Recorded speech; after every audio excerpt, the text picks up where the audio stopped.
Hello everyone and welcome back to another episode of Hurricane Havoc. I'm your host, Reegan MacAulay. Today's episode features a player on the men's basketball team whose recent performances earned him the achievement of Male Athlete of the Week between the Holland Hurricanes, the Atlantic Collegiate Athletic Association, and the Canadian Collegiate Athletic Association. This past weekend, he scored a combined 53 points, 25 rebounds, 10 assists, 5 steals, and 2 blocks in 2 wins. He also leads the conference with 234 points, 55 ahead of the second best player. Please welcome from Quispamsis, New Brunswick, this week's Male Athlete of the Week, Bryce Corless.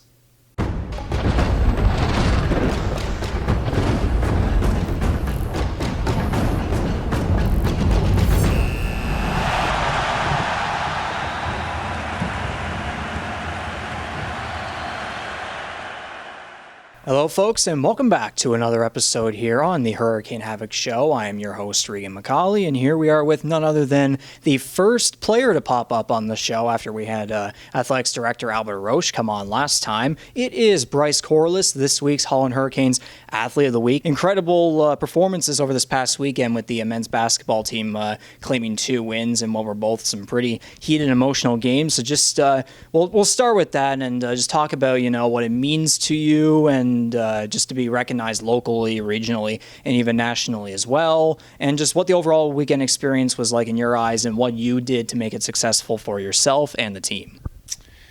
I think it's great to be recognized. It's my first time being recognized through the whole league. Like I've had Player of the Week back in 2019, 2020, and the next year, but this is the first time going as league. And it was really special to me. I told my parents, I told my roommates, like I was telling everyone I was super happy. But I didn't really care so much about that. I really cared about more so winning. And this weekend was huge for us because we had 2 new pieces come in. We had Topaz and Zach come in, and then other guys were shifting into their role. And when we beat Mount A, it felt really good. And then when we went to Crandall, I was a little bit nervous about that game because we still were trying to figure out who goes where. And I think we were down 17 or something at one point, and we kept fighting, kept battling, and luckily enough, we got home and we got the W. So it was a big weekend for team-wise. And I'm hoping we can move forward and keep that going. Yeah, seal the deal with the win there. That must have been pretty special. I think I got a little lucky with that because it was the same guy that fouled me at halftime. And I think he felt pretty bad because, that hurts for sure. 0.2 seconds left on the clock and you're fouling someone who's a decent free throw shooter. And, 1-point game in overtime, like that's huge. I'll never forget it for sure. But, it's quite special. For sure. Good stuff. And now let's flash back to your younger days and try to get a little bit, know more about you from your younger times. So you grew up in Quispamsis, is it? Yes. Yeah. Talk about what it was like growing up there, what life was like in your young days, and how basketball came into your life, whether, was it a love from whenever you were very young, or did it come up in your later years? Just talk about what life was like back in those days, especially over there in New Brunswick. So funny enough, I actually didn't like playing basketball. I was more into hockey when I was younger, and I only wanted to play hockey. And luckily enough, my parents put me into what they call in New Brunswick Puppy League for basketball, and I kind of stuck through it. So I didn't actually start basketball until school basketball until grade 7, but I was a tri-sport athlete. I played soccer, hockey, and basketball.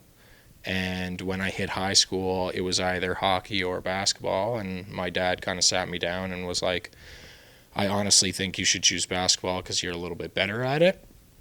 And I, of course, did some camps through basketball and hockey. And my old coach, who coaches the St. John Seawolves now, he saw something in me, and he's encouraged me to continue on in basketball. And then once I hit high school, because he was the high school coach then, and he continued to work with me, and then he kind of pushed me to who I am today almost, regarding how hard I work and how much potential I have. Definitely it stems from him. I wasn't really sure how well this year was going to go due to getting surgery on my foot, and I'm very lucky that everything went super smooth, and I'm glad that I came back and played for Tim. Like, it's great. It's great. And speaking of that too, Tim being the UPEI head coach, whenever you first got recruited there, that's how you began your athletics career. Just talk about that process, how Tim was able to get you to go over there, and what it was like playing over in the AUS. So my grade 12 year, Tim actually recruited me at a Moncton tournament, and I wasn't really sure how I felt about it because I'd never been in that situation before. So I was really nervous moving away from home. Like, I'm really close to my parents, and I was super nervous. But once I got in there, I really enjoyed it. Tim actually didn't coach me my first year. It was Daryl. So I had Daryl as a mentor / coach for that first 2 years at UPEI, which I'm not going to lie, I pretty much took basketball as my major, or whatever you want to call it. But I'm glad to have come back and, repay the favor for Tim, because he's the one who got me over here in the first place. And I hope I can bring home a championship. And luckily enough, we got two good pieces that kind of fit our system good. So I'm hoping that we just continue to gel and bring home a chip. You moved to Holland College in 2018. You made your debut in 2019. What did you enjoy the most about joining the Hurricanes, and what would you say was perhaps difficult in your transition? To be honest, I wasn't really thinking about coming here until Josh Whitty came and approached me during the summer of the 2018-2019, and he saw whatever in me, because I had to take the year off before, and the transition was good, but my consistency, because I took that year off, was not good. I was doing well one game, and then the next game I wouldn't do well, or I would shoot bad one game, and just consistency wasn't there. It was interesting just because I took that year off in between. Yeah. And then there's a bit of a roller coaster that you go on with, being disturbed by COVID, returning to play in 2021, and then the very next season you broke your foot twice within a couple months. I must imagine that must have been like a big struggle for you. I want to ask, was it like a time when you felt stuck with where you were? Did you, just simply stick to the flow, hope for the best? Like, what was going through your mind during that time? I think COVID was definitely mentally challenging for us all. And I think with the consistency of practices that we had and the open gyms that we had, I think that kind of leveled my mentality and just tried to keep pushing and all that stuff. And definitely it was hard during that time because I wasn't sure what would happen with COVID, how long it was going to go on and all that stuff. But the following year, I was eager to get out. We had a whole different squad again. And then, of course, halfway through, it got disturbed by COVID. So mentally, it just felt draining. And I didn't think that it was going to end. I took the next year off due to lack of funds, I'd say. And I didn't want to apply for a loan or anything like that. I wanted to work and make my own money throughout the year. So I took the year off, and then I was in contact with Coach Kendrick. And I then started training in December around Christmas time. And I had broken my foot, just on the side of my foot. And had to sit out 2-3 months for that, and then I was back to work, and then May I was just starting up my training again, and then I had broken it again in the exact same spot. So that mentally was crushing. It didn't feel good that I had injuries, and then of course I decided to go with the surgery route because I had been talking to a specialist, and he said that there would be no chance of making it through a month of basketball at this level if I didn't get surgery. So I think I 100% made the right decision going with surgery. Like, it was good. At the time, it wasn't very nice mentally, I'd say. It was very hard to be in that boot and be in the cast and all that stuff, and it was interesting though. But I'm still glad that I did it because I haven't had much troubles with my foot so far. Like, still a little soreness, but it's been fine. Yeah. And now you're talking about all that, explaining all of that, and now we're getting to the current season where you return to full play in October, and holy moly, what a season it's been for you, leading the conference in points by quite a wide margin. Of course, Male Athlete of the Week. Team gets to host the conference championships in March, and just tell me what this season has been like in your eyes, and what you're doing to be a leader on and off the court for both yourself and your teammates, and perhaps mention if you've ever taken the time to reflect on how far you've come, which I guess you kind of have a little bit here, but just talk about all that. It's been a emotional roller coaster, I'd say, for this season. I wasn't sure who was coming in. Like I said, it's a whole different squad again because, people only really stay here for the 2 years, either from business or kin or whatever they decide to take, or even just the trade, which is 1 year. And then, we've had guys that haven't really fit the system, and we've had a little bit of speed bumps along the way, and definitely I hope that it's not as bad this semester because, like you said, we're hosting the championships, the ACAA Championships, which is absolutely huge because I don't think they've hosted anything since 2017, which would have been the Nationals. So I think it's a really good opportunity for a bunch of people to come out and watch us, or just watch the whole thing in general, because Albert does a really good job setting everything up, and all the athletic team that's here, they do a really good job with organizing stuff, and it'll definitely show what the college culture is like, and I think it will be great, and I hope that a bunch of people come out and watch us, right? And with how your current season has been going, what are you hoping to do to keep up the play that you've been, performing every single game? To be honest, I don't really care about personal stats. I just want to win, and if that means that I have to score less points and distribute them for every other player or whoever plays, I'm glad to do so, because I didn't come here just to score points. I came here to win. And I think that, guys, like I said, are fitting their role a little bit more. And I think that, we're gelling together quite well, even though we've had the goosebumps, or the speed bumps, I should say, for first semester. It is nice being, the top scorer and all this stuff. But at the end of the day, and coach tells us too, it's either the win or the loss, and that's the most important thing at the end of the day. What would you say is what's it going to take for the Canes to go into the championships with full confidence and full momentum, and perhaps try to upset the league in front of the fans? I think it comes down to ignoring the personal stats and just focusing on straight effort, because if you are sulking about your own kind of performance, then that's not really in the team's best interest.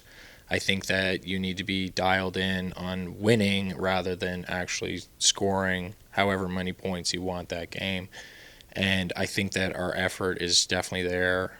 I was talking to some friends, or my roommates, Mitchell and Owen, And I was just saying that our mentality coming out of the break and into those first 2 games was completely different because, one, we had the 2 extra pieces come in, and then another, it was just the desire to win because we knew we had a rough start to the season, right? So that kind of mentality, something happened over Christmas break too, maybe. I think it was all the food or something. But like the mentality has completely changed to just working as hard as we can each game, and as it should. I mean, to be fair, the Hurricane Havoc show started, so maybe that brought on some good luck charms right there. So now that we're here at the end, might as well introduce a new segment here on the Hurricane Havoc show called Rapid Fire Questions for every, let's say every player that comes along. I'm just gonna shoot you some questions, whatever comes to mind first, just answer like that. What is your common pregame routine? I like to keep it light. I think messing around with my friends, Owen, James, Amy, and Molly, I think that really helps me kind of get loose and, relax for the game. So I'm going to probably say that. Just hanging out with friends and, like, keeping it light and laughing and stuff. And now, what is your favorite pregame meal? I'd say fettuccine Alfredo with chicken. That's been my go-to for a while now. On Friday, I had a pulled pork sandwich from Montana's, but I think I'll stick with the pasta, even though I did well on the Friday. What song or songs perhaps pump you up before every game? That's a tough one. Right now, currently, my pump up is actually Stick Season by Noah Kahn. a little weird, but it's done the trick so far. So maybe it might be it for the whole semester. Now, name 3 words your teammates and coaches describe you as. Just 3 quick words. Crazy,